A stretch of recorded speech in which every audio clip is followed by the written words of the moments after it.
Tara, doon na lang tayo sa garden mag-wine. Di ba? Para mas presko. Okay, yeah, let's go. Yeah.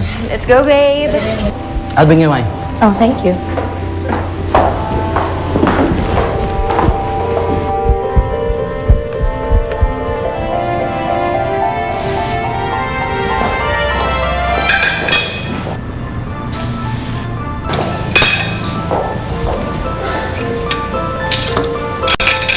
Ikaw ba yun?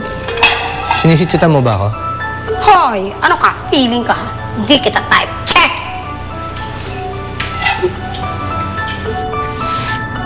Tita, Lindon!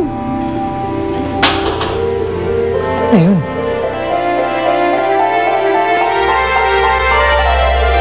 Lindon? Ano pa bang inaantay mo? Halika na. Let's go! Paano nangyari yon? Patay na si Ina. Nalunod siya sa ilog.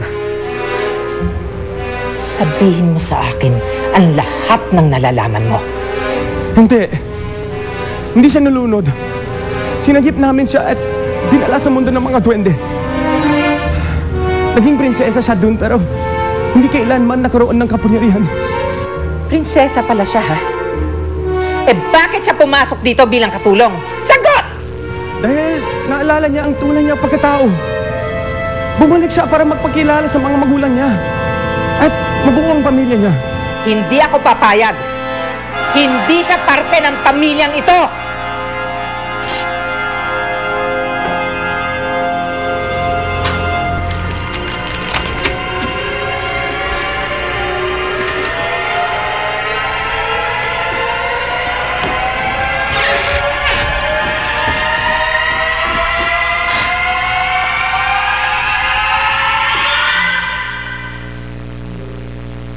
Cheers. The audience? Target the market. projected sales that you would want. Yeah, let's hope so. Lucille? Sandali. Excuse me. Nana Celia, why don't you join us? Halika na. Ayan, para makita mo kayo ni Lindon. Pakita mo si... Halika. Bakit? May ipapakita ako sa'yo. Oh.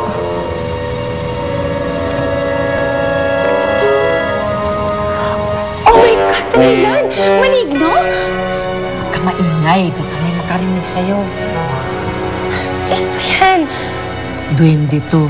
Pero huwag ka matakot. Alipin ko siya. Alipin? Elvin, sabihin mo nga kay Lucille kung anong sinabi mo sa akin kanina. Inuutusan kita. Si Dina at si Ina ay isa. Nandito siya para magpakilala kina Marisa at Cardo. Si Tina ay si Ina? Oo. Nakita ko siya kanina. Kitang-kita ko lumiit siya. Andito siya sa bahay. Hindi siya pwede makita nila, Inay. Kailangan mo paalis muna natin sila, Inay. Ayokong magkita sila, Lord. Ayoko. Akong bahala.